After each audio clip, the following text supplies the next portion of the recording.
And in the Impact segment tonight, a new Pew Research poll asked Americans, do you favor U.S. airstrikes against Syria?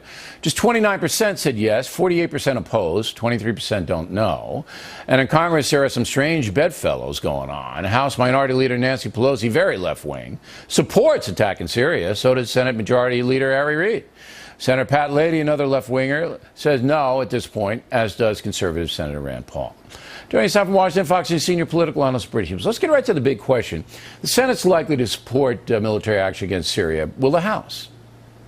Well, if the vote were today, it would not. But I think in the end, and depending to some degree on how the resolution is worded, I think he'll probably be able to get enough House members. I noticed that Speaker Boehner came out in support of the general proposition today, as well as the others you mentioned. All right. So there's a lot on the line for President Obama. If he gets voted down, his presidency is through. I mean, it's the end. So you figure the Democrats aren't going to throw him under the bus. A few of the really left-wingers will, but most of them understand the danger to the president's administration, correct? That's what's driving that. I mean, well, if he loses, he's done.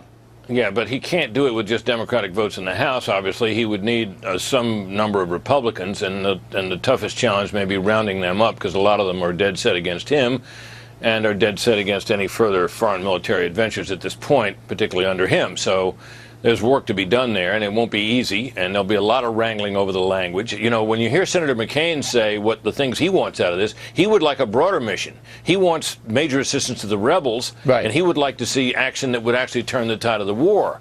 The president, I think, has suggested to the senator and to some others that he favors that as well. But in the testimony today, John Kerry was drawing all kinds of restrictions around that, because I think they're afraid that if it's seen as a wider mission other than kind of a short-lived bombing mission, that they'll lose too many Democrats. Yeah, but it's all PR. You know that. I mean, the Obama administration obviously wants Assad out of there, and covertly with the CIA and other things, they're going to do what they can to get him out of there. Well, if they were going to do what they can to get him out of there, they got a peculiar way of showing it, Bill. I mean, we learned this morning, for example, that the aid that we promised the rebels back in June has yet to reach them, any of it. So, if you may suppose that we have people in there doing all kinds of things, but it's not showing up on the ground, and the rebels are doing badly. But now the equation's changed because Assad made it personal vis-a-vis Obama. And whenever you make it personal, then everything changes. Well, if you would have thought then, if that were the case, that this president, who showed in Libya, to cite one example, that he's perfectly willing to go forward with things he deems necessary, with or without Congress, that he would have gone ahead and put this mission, which the military has said is all planned out, into place. And he suddenly pulled back at the end of last week and decided to seek congressional approval. He's not going to do that. You know, that's too risky for him. He's not going to go by himself. It's too risky. If he had maybe Britain and France behind him, he would, but he's not going to go by himself. Well, it doesn't look that way, does it? How do you feel about this whole issue? I mean, you've been around Washington. I think it's never a good thing when a president of the United States, any president's warnings are disregarded and ignored, and nothing happens. The credibility of the President of the United States is a resource for the country and to a great extent for the world. And the United States is the sole superpower, and it is important when a president of the United States warns some miscreant in the world, Bashar al-Assad certainly being one of them, not to do something, and he goes ahead and does it anyway, that there be consequences for that. So you're agreeing with my talking points memo? You mean basically, yes. Yeah, the unintended consequences of this is if we back away and let this weasel get away with it, every other weasel in the world is going to go, you know what?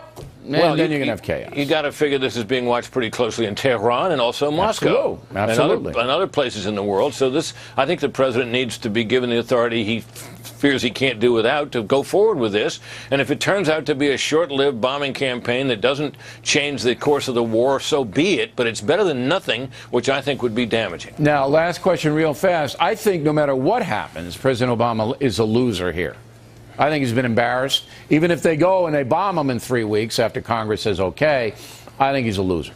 Well, what I think is the problem is that he appears to have no coherent foreign Right. policy of any kind. That all the notions that seem to be the basis of his foreign policy have not panned out. He seems to have been slow to learn the lessons from them, and it's not clear that he's learned them yet. And I think that people may sense that. The foreign policy is ultimately perhaps the principal business of the presidency. Remember, the federal government is the only branch of government that conducts foreign policy and national defense, and a president needs to do it well to have any kind of a legacy. All right, Brit Hume, everybody.